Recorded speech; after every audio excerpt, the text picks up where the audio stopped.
This is my Tractor Supply 25-gallon boom sprayer.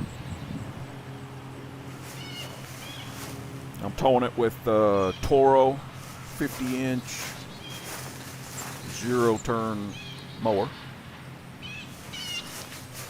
Mounted a couple of switches so I can turn the foam off and on and the sprayer off and on.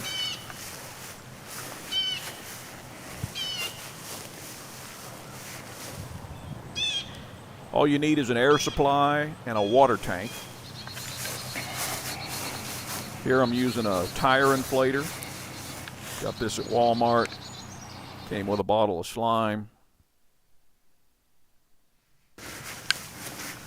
And you want to mount it up high. You see out here I got it mounted to the mower, up high out of the way, so it doesn't get soap in it, water, dirt.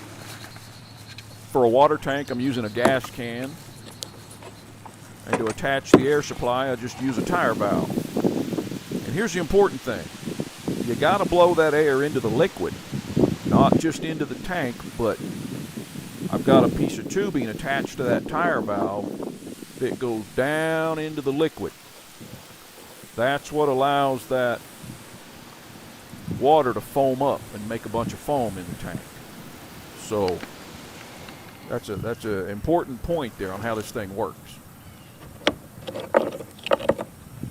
And you got that air going in, well, you got to have a way for the air to get out. And that's where it's going to carry the foam down this plumbing right here. So I took the fuel nozzle out of this gas can, and then I just came up with this fitting. It's an elbow fitting. It's a bulkhead fitting. You can see it's got a nut on it. And I just got a piece of aluminum, cut it out to fit the hole, drilled a hole in it, attached the fitting. And then I used the existing nut from the gas can to screw it all down, and it holds it on. There's no O-ring. It's not sealed. There's no pressure in this tank. It's just flowing air through it. So then you take the plumbing downstream, and this is just half-inch poly pipe. I use it for drip irrigation in my garden. Run it to the back, ran it through the back of the sprayer here, drilled a hole, fit through here, put a T-fitting on it, split the plumbing and go both directions. This way I can drip foam on each side, and that way at the end of a run I can turn around in either direction. These are poly fittings. I'll explain this fitting here in a minute. So that's just poly pipe with poly fittings from Lowe's. I didn't put any clamps on anything. I just put some hot water. I put the poly pipe in hot water to soften it, stick the fittings in, and when it cools they're tight. No clamps needed. So that's it, just a little bit of tubing, a few fittings, a water tank, an air supply. Now these things I had laying around because I don't throw anything away, and they just looked like they were asking to be part of this tank, this foam marker.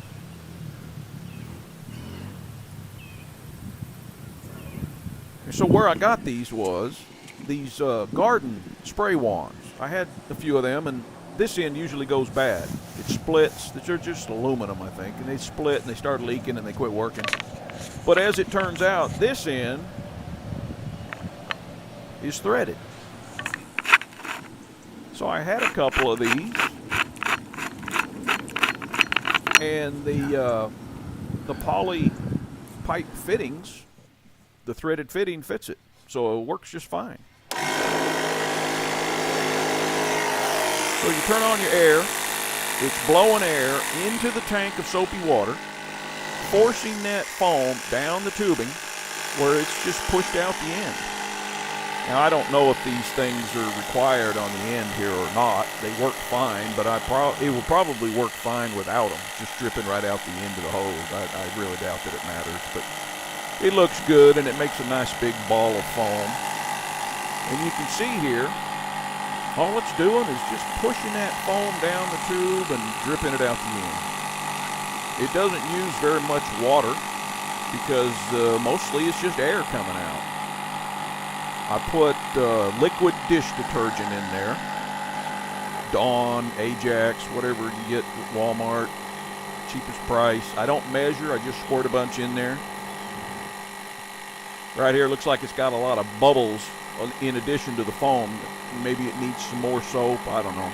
As long as I can see where I'm going, it's fine. I don't mess with it. I keep the tank about half full of water. You want to leave some room in there for the foam. It doesn't use much water because what's coming out is mostly soap and air. So you're not losing much water. And you can see it leaves nice little highly visible spots of foam that last a long time. They're out there for, a couple hours maybe. Doesn't hurt the yard. Kind of makes the neighbors curious. And it really helps with the accuracy of my spraying. And I'm battling a huge problem with sandburrs, and this is really helping me get it under control. So this is a really good project, inexpensive, easy to do. So I hope that helps. You get out there and build yourself one.